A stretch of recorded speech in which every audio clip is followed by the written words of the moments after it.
Hi guys, right, it's just a quick one on swim intervals. So a few of you have asked me how to actually put those into your Garmin, so I thought I'd just do a quick demo. Now I've got the Garmin 920 and I know a few of you have got the Phoenix and the 935.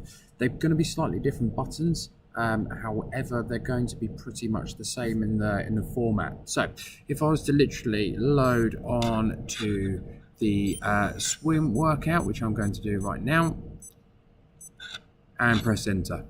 Obviously now when I go in for the warm-up, which I've obviously put down, so just say it was a 400, I would hit the start button. Okay, it's nice and simple as that. Obviously you're going to continue going through, ignore the time on this demo for now, but continue going through your 16 links. Once you hit the end of it, literally this button down here where my left thumb is, it's got that little loop, it's a lap button, so literally hit that. That will now record how far you've gone. So just here you've got your interval distance. If it was a 400 meter warm-up, obviously it would come up on there. It'll also tell you how long you've had as a rest. So at the moment I'm on 12 seconds, and it'll also tell you how long you've taken to do the actual interval. Okay, so when you set off, just say you're going into 10 100s now with 20 seconds rest, you would literally just hit that lap button again, back on that left thumb of mine. I would hit that.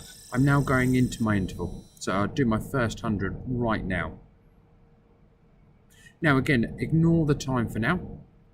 Once you come in off that 100 meters, you can hit that lap button again, and of course that's going to record that interval. You're going to be doing it off 20 seconds, so that rest timer up on the top left, we're going to be waiting for that to hit the 20. Obviously just try and get a little drink, everything like that. Set yourself up, and then when you're coming up to 20, 3, 2, 1, hit your lap button and you're off again. Obviously you're going to carry on going through that. Okay, so just say you've come to your 10 100s and you've finished, obviously we're going to hit that. You're now going to go into your rest.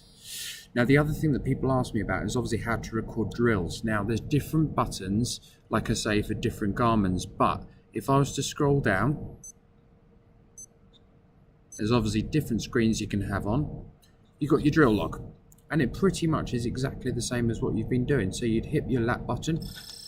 If you were going off and you were doing 50 catch up, you would literally go off, do your actual 50 meters. You'd come back in. Once you hit the wall, press your lap button, and it'll ask you to confirm how many meters you did. It'll obviously start picking once it recognizes roughly how much time you've been doing. It'll obviously start picking up and recognizing how much you've done. Now obviously I've chosen to do 50 on there, and you can press either the lap or the enter button, so I'm just going to do that for now. And then if you were going off again, it won't come up with the rest this time, it won't come up with the intervals. You would just hit it again and you go off and do your next drill. Likewise, if it was another 50, hit the lap button and it'll ask how far. You won't have to keep pressing this in, it will start recognizing. Okay, now once you want to do that, literally once you finished your last drill, press enter on the distance, and I would suggest that you scroll back up and pick whichever one that you would like to do. Okay, so from there, if I was at the end of the session, I would literally just hit the stop button. At the end of it, it will give you a bit of a summary, which obviously at the moment is not going to tell me anything because I haven't swum anywhere. And that is as simple as it. The thing it won't do is when you're with on your drills specific bits, it won't count your calories, and it won't take your speed into account. So when you see the summary, it will tell you how long you've been swimming for, how many calories burnt, how many meters you've done, and it'll also, it hasn't got it because I haven't actually done the swim, but where that little dash is, that will give you your average pace for the actual swim session, like I say, not taking you into the drills.